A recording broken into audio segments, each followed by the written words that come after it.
باقی سب میوٹ رکھیں.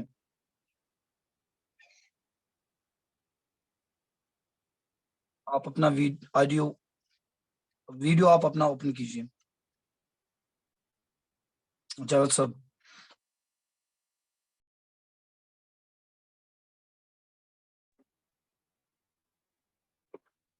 جی. Now shall I continue? کیجیے آپ. So I was discussing کہ انٹرنیشنل ہیومینیٹیرین لا اور پروفٹ علیہ الصلوۃ والسلام کے بیچ میں کیا کچھ سملیرٹیز ہیں جو charter of Medina and the prophet علیہ الصلوۃ والسلام guidance with regards to the غزوات. تو Prophet we know that he has disallowed Muslims to mutilate dead bodies. تو یہ بھی انٹرنیشنل ہیومینیٹیرین لا اگر آپ دیکھو گے تو اس میں یہ مینشن کیا گیا ہے، اور اس میں چلڈرنس ہیں اینڈ پریسٹس ہیں، مذہبی جو لوگ ہیں، and womens shall not be killed اور شیل ناٹ بی ہارمڈ. یہ ساری چیزیں اگر ہم دیکھیں گے تو میں اس کو شارٹ کر رہا ہوں کیونکہ کچھ چیزیں مجھے اور ڈسکس کرنی ہیں. تو اس کا انٹرنیشنل ہیومینیٹیرین لا جو آج ہم دیکھتے ہیں، International Court of Justice we have, it was founded in 2002 in Italy and now the headquarters in Netherlands. تو اس کا جو مقصد ہے وہ یہی ہے کہ آرمڈ جو کنفلکٹ ہے اس کو کم کیسے کیا جائے، اور جو زخمی لوگ ہیں اور جو بچے ہیں، عورتیں ہیں کسی آرمڈ زون میں، ان کے ساتھ کیا رویہ اختیار کیا جائے. تو یہ ہم سارا کچھ میثاق مدینہ میں دیکھ سکتے ہیں. تو ابھی میں نے کہا تھا کہ some companions had been given some important duties. Hazrat Abu Bakr رضی اللہ تعالیٰ عنہ, he was the most prominent advisor of the Prophet علیہ الصلوۃ والسلام. So ابو بکر رضی اللہ عنہ کے بارے میں بھی آ گیا ہے کہ کان ابو بکر بن النبی مکان الوزیر، و he was just like a وزیر. فکان یشاورہ فی جمیع امورہ، he would consult Prophet علیہ الصلوۃ والسلام, would consult him in each and every aspect. ولم یکن رسول اللہ یقدم علیہ احد، and Prophet علیہ الصلوۃ والسلام no one was given preference over him. تو یہ مستدرک حاکم کی ایک روایت ہے. تو ایٹ دا ڈیفینس کے لیے نبی علیہ الصلوۃ والسلام نے کیا کچھ کیا ہے اسٹیٹ آف مدینہ میں، اس پر میں کچھ چیزوں کی طرف I will try to shed some light on the subject. Census was there. Prophet علیہ الصلوۃ والسلام اگر ہم دیکھیں گے تو ہم جانتے ہیں کہ بدر میں اتنے تھے، احد میں اتنے تھے، احزاب میں اتنے تھے. یہ کیسے پتہ چلتا ہے؟ It implies, it determines that Prophet علیہ الصلوۃ والسلام, and we have a narration, a tradition being narrated by Imam Muslim کہ تبوک کے موقع پر سینسس کی گئی، تقریباً 3000 بندے اس میں صحابہ، اور اسی طرح سے فتح مکہ 8000 یا 10,000، اسی طرح سے حنین میں وغیرہ وغیرہ. تو سینسس ہوئی ہے.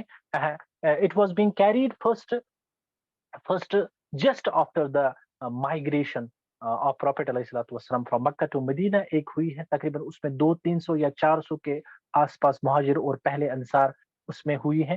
اور اسی طرح سے پھر آگے بھی سینسس ہوئی ہیں بہت سارے موقعوں پر. اس کی بہت ساری مثالیں ہیں کہ فلاں ایک صحابی آتا ہے، وہ کہتا ہے کہ یا رسول اللہ my name has been enumerated in the فلاں list and I have to go to the فلاں غزوہ، میں نے اس میں نام لکھوایا ہے تو مگر میری یہاں سے شادی ہے، میری یہاں سے بیوی ہیں، بچے ہیں، تو میں کیا کروں. تو اس ساری چیزوں سے یہ چیزیں ظاہر ہوتی ہیں کہ نبی علیہ الصلوۃ والسلام سینسس ایک all the campaigns were being carried out with proper planning and in proper order.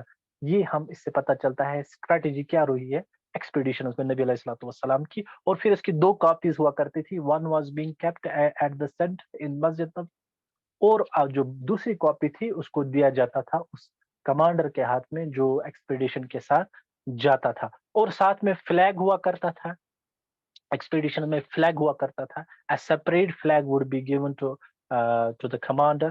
اور پھر پاسورڈ ہوا کرتا تھا، کوڈ ورڈ ہوا کرتا.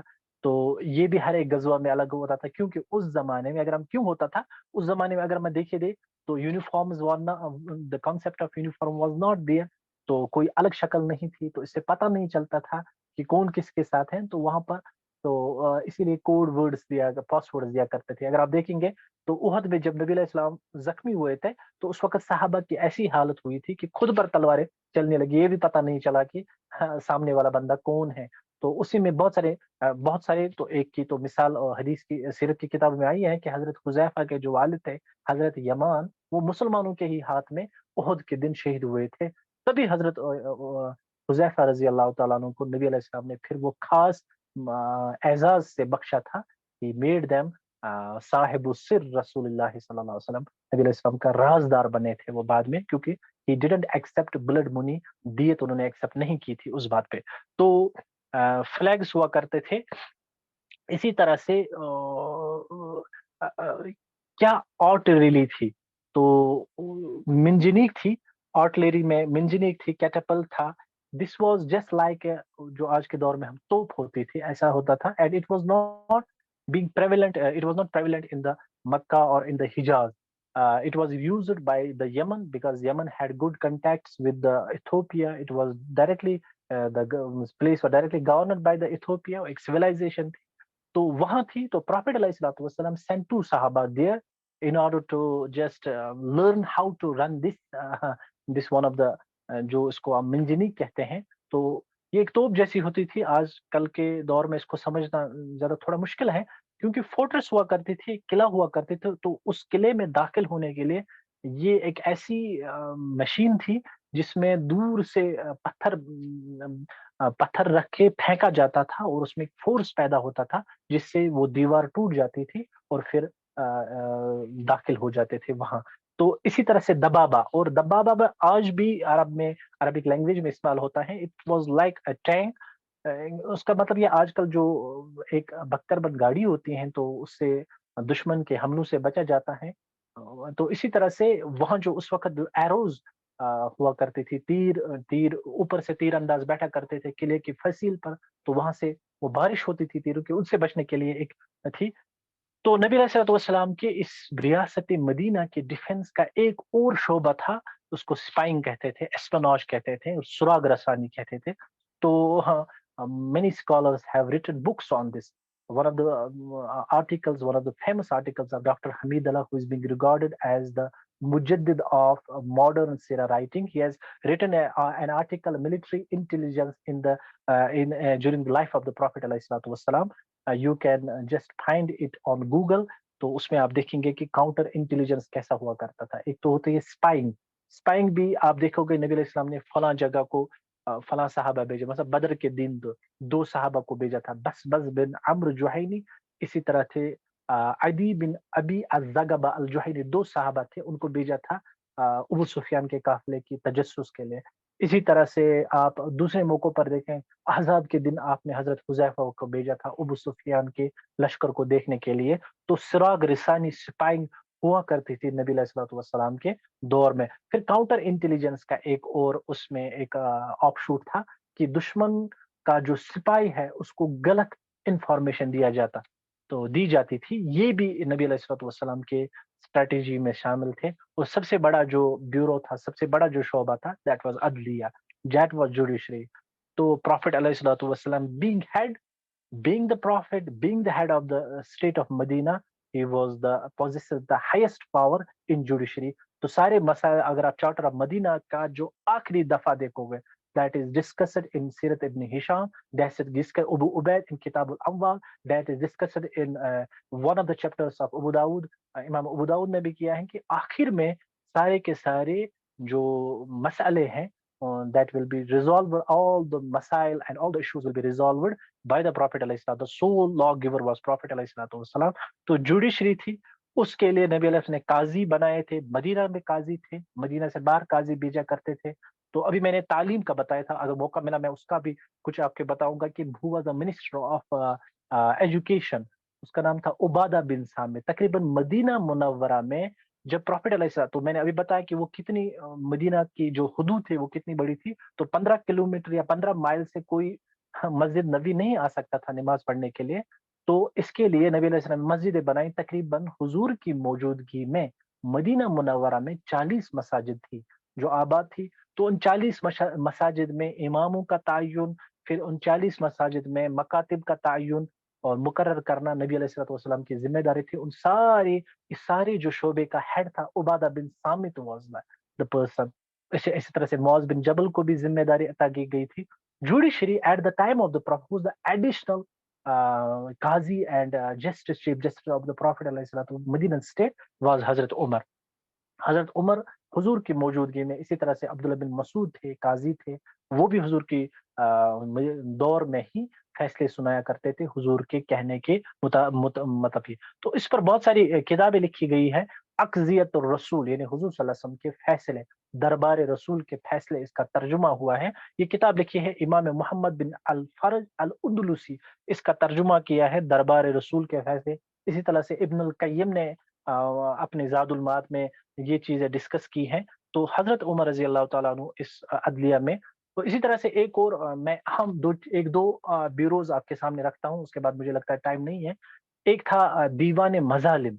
تو یہ کیا تھا دیوان مظالم؟ یہ آج بھی عرب میں موجود ہے، یہ آج بھی عرب کی گورنمنٹ میں یہ شعبہ، یہ بیورو، یہ منسٹری موجود ہے. What was it? It was a ministry being formed against the oppression if being done by the government officials or being done by the elites of the society. تو حضرت عمر رضی اللہ تعالیٰ نے اپنے دور میں پھر اس کو کنسالیڈیٹ کیا. تو Europeans learned this bureau via Spain, and in England today it is being called as Parliamentary Commission, and in Sweden it is the title of this bureau is Ombudsman. آپ نے پڑھا ہوگا اومبڈسمین، سویڈن میں اس کو مانا جاتا ہے. وہ کیا ہوتا تھا کہ گورنمنٹ آفیشلز کے خلاف اگر عوام کوئی ایسی چیز دیکھتی ہے تو وہ ہیڈ آف دا اسٹیٹ کو رائٹ کرے گی، and he will send a separate and he will send a special officer who will see look into the matter what has been done by the, if any oppression or if any injustice has been carried out by any government official behind the government. تو اسی طرح سے ایک اور bureau قائم کیا تھا نبی علیہ السلام نے احتساب کا. تو وہ کیا تھا؟ in order to look after the values and moral ethical values of the market, ethical values of the society. markets میں عام حالات میں morality uphold ہے نہیں ہے، اس پر ایک احتساب کا قائم کیا تھا ایک بیورو نبی علیہ السلام. تو اور بھی بہت سارے یہ کیے تھے بیوروز قائم کیے تھے نبی علیہ السلام نے اپنے دور میں.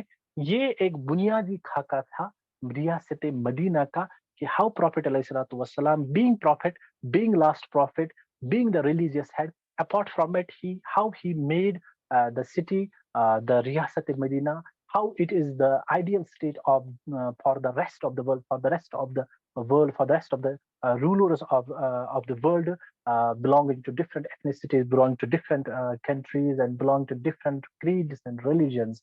تو اس کے بعد خلفائے راشدین کے دور میں جو ریاست مدینہ تھی اس کو کنسالیڈیٹ کیا گیا، اور پھر ایک بہت بڑا دفتر ہے کہ ہاؤ خلفائے راشدون carry this prints of prophet علیہ السلام، اور دنیا کو ایک ماڈل پیش کیا گیا ریاست مدینہ جو تھی. تو یہ ہمارے لیے ایک رول ماڈل ہے. تو میں اسی کے ساتھ اپنا یہ مختصر سا جو یہ لیکچر تھا اس کو کنکلوڈ کروں گا. تو برادر محسن, if anybody has, I think 5 minutes are left. Anybody has any question with regards to this question, he can ask the question. اگر کسی کے پاس کوئی سوال ہے تو وہ رکھ سکتا ہے، لیکن مختصراً پلیز. السلام علیکم ورحمۃ اللہ. وعلیکم السلام ورحمۃ اللہ.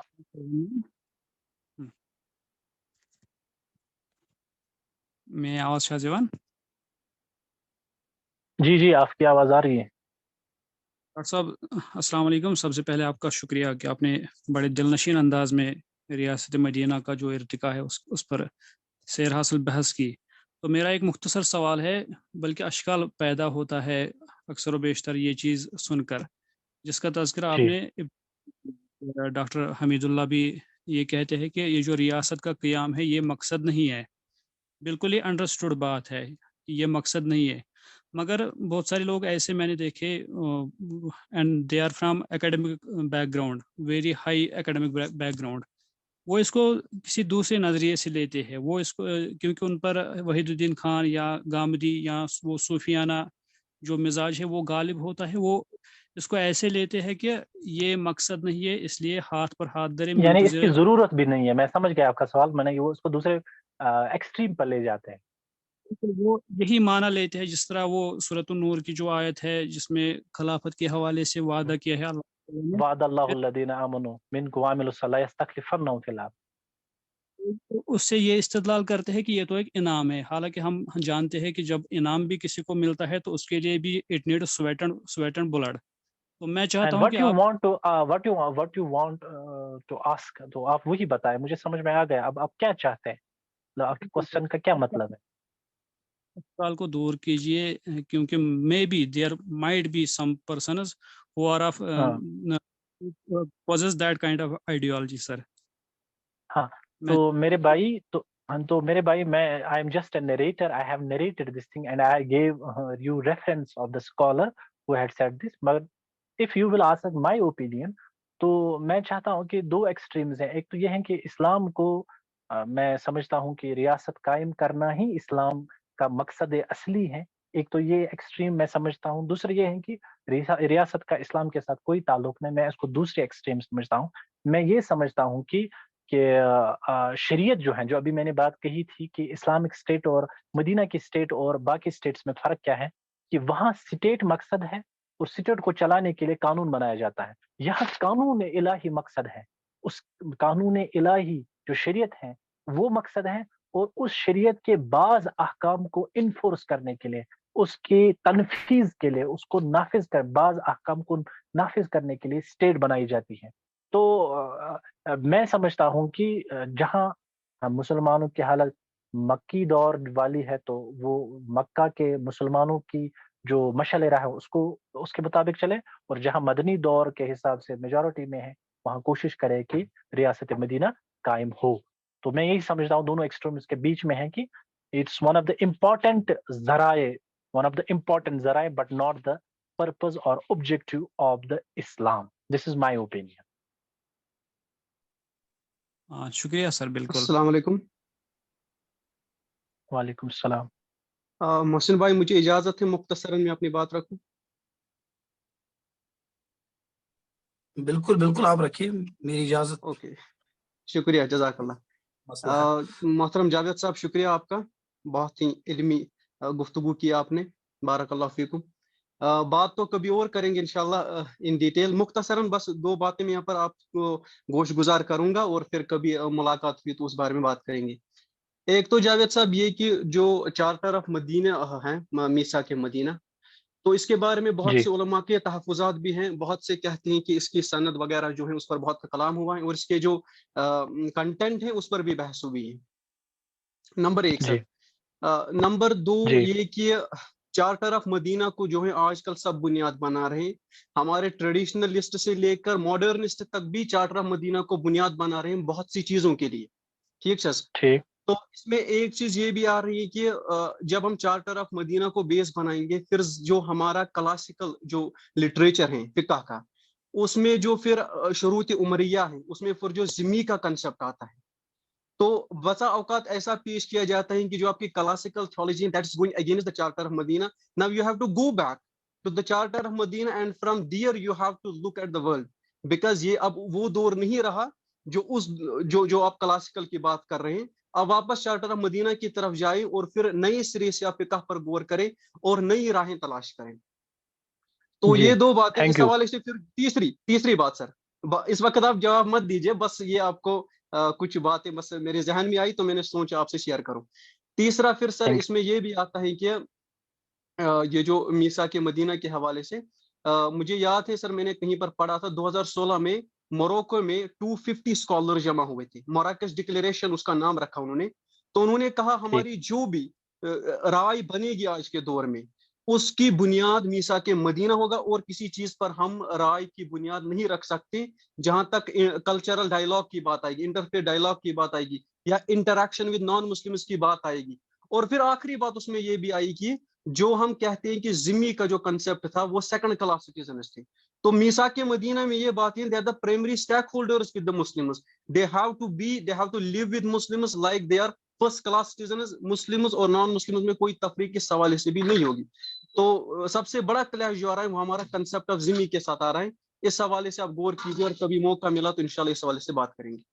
تو میں مختصراً اس پر، this is not a question, rather a very good observation you provided to me. Thank you for this beautiful suggestion and beautiful insight which you have imbibed and achieved. So